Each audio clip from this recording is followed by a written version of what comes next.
بسم اللہ الرحمن الرحیم اللہم صل علی سیدنا محمد وعلی آل سیدنا محمد وبارک وسلم۔ عزیز ساتھیو السلام علیکم۔ سیرت انفو میں آج ہم آپ کو حضرت ابو ذر رضی اللہ تعالی عنہ کے ایمان لانے کا واقعہ پیش کرتے ہیں۔ ابو ذر رضی اللہ تعالی عنہ اپنے شہر یثرب ہی میں تھے کہ انہوں نے نبی کریم صلی اللہ علیہ وآلہ وسلم کے متعلق کچھ اڑتی سی خبر سنی۔ انہوں نے بھائی سے کہا، تم جاؤ مکہ میں اس شخص سے مل کر آؤ۔ انیس برادر ابو ذر ایک مشہور فصیح شاعر زبان آور تھا۔ وہ مکہ میں آیا، نبی کریم صلی اللہ علیہ وآلہ وسلم سے ملا، پھر بھائی کو جا کر بتایا کہ میں نے محمد صلی اللہ علیہ وآلہ وسلم کو ایک ایسا شخص پایا جو کہ نیکیوں کے کرنے اور شر سے بچنے کا حکم دیتا ہے۔ ابو ذر رضی اللہ تعالی عنہ بولے، اتنی سی بات سے تو کچھ تسلی نہیں ہوئی، آخر خود پیدل چل کر مکہ پہنچے۔ حضرت ابو ذر رضی اللہ تعالی عنہ کو حضور نبی کریم صلی اللہ علیہ وآلہ وسلم کی شناخت نہ تھی اور کسی سے دریافت کرنا بھی وہ پسند نہ کرتے تھے۔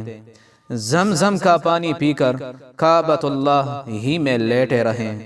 علی مرتضی رضی اللہ تعالی عنہ آئے، انہوں نے پاس کھڑے ہو کر کہا، یہ تو کوئی مسافر معلوم ہوتا ہے۔ ابو ذر رضی اللہ تعالی عنہ بولے، ہاں۔ علی مرتضی نے کچھ پوچھا نہ ابو ذر نے کچھ کہا۔ صبح ہوئی، ابو ذر رضی اللہ تعالی عنہ پھر کعبہ میں آ گئے۔ دل میں آن حضرت صلی اللہ علیہ وآلہ وسلم کی تلاش تھی، مگر کسی سے دریافت نہ کرتے تھے۔ علی مرتضی رضی اللہ تعالی عنہ پھر آ پہنچے، انہوں نے فرمایا، شاید تمہیں اپنا ٹھکانہ نہیں ملا۔ ابو ذر رضی اللہ تعالی عنہ بولے، ہاں۔ علی مرتضی رضی اللہ تعالی عنہ پھر ساتھ لے گئے۔ اب انہوں نے پوچھا، تم کون ہو اور کیوں یہاں آئے ہو؟ ابو ذر رضی اللہ تعالی عنہ نے کہا، راز میں رکھو تو میں بتا دیتا ہوں۔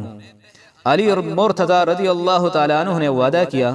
ابو ذر نے کہا، میں نے سنا ہے کہ اس شہر میں ایک شخص ہے جو اپنے آپ کو نبی بتاتا ہے۔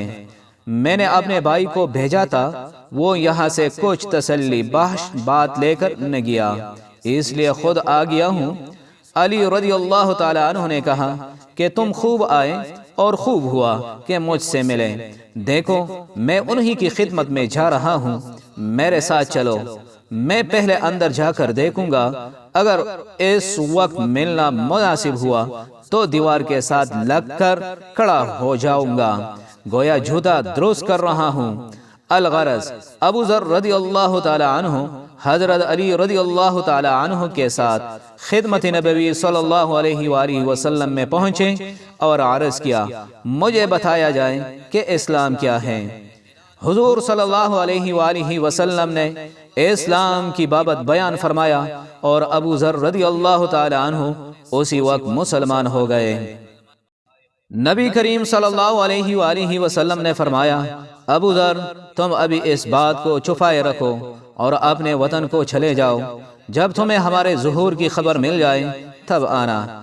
ابو ذر رضی اللہ تعالی عنہ بولے، بخدا میں تو ان دشمنوں میں اعلان کر کے جاؤں گا۔ اب ابو ذر رضی اللہ تعالی عنہ کعبہ کی طرف آئے۔ قریش جماعتیں، انہوں نے سب کو بآواز بلند کلمہ شہادت پڑھ کر سنایا۔ قریش نے کہا کہ اس بے دین کو مارو۔ لوگوں نے انہیں مارنا شروع کر دیا۔ اتنے میں حضرت عباس رضی اللہ تعالی عنہ آ گئے۔ انہوں نے جب جھک کر دیکھا تو کہا، کم بختو، یہ قبیلہ غفار کا آدمی ہے، جہاں تم تجارت کو جاتے اور کھجورے لاتے ہوں۔ لوگ ہٹ گئے۔ اگلے دن انہوں نے پھر سب کو سنا کر کلمہ پڑھا۔ لوگوں نے پھر مارا اور حضرت عباس رضی اللہ تعالی عنہ نے ان کو چھڑا دیا۔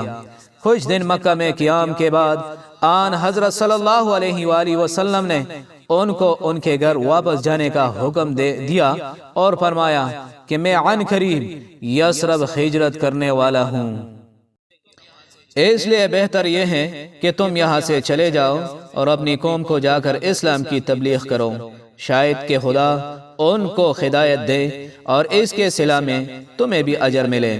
انہوں نے آپ صلی اللہ علیہ وآلہ وسلم کا ارشاد پاتے ہی روانگی کی تیاری شروع کی، اور وطن کا سفر شروع کرنے سے پہلے آپ نے بھائی انیس سے ملے۔ انہوں نے پوچھا کیا کر کے آئے ہو؟ جواب دیا کہ میں دائرہ اسلام میں داخل ہو گیا ہوں۔ یہ سنتے ہی آپ کے بھائی نے بھی اسلام قبول کر لیا۔ یہاں سے دونوں بھائی تیسرے بھائی انس کے پاس پہنچے، وہ بھی ان کی دعوت اسلام دینے پر مشرب اسلام ہوئے۔ اس کے بعد تینوں وطن پہنچے اور دعوت حق میں اپنا وقت صرف کرنے لگے۔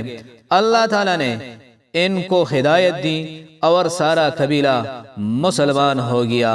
عزیز ساتھیو، سیرت انفو میں آج کا ہمارا واقعہ اختتام کو پہنچا۔ اگلے ویڈیو میں ایک نئے واقعے کے ساتھ پھر حاضر خدمت ہوں گے۔ اس وقت تک کے لیے اجازت دیجیے، والسلام۔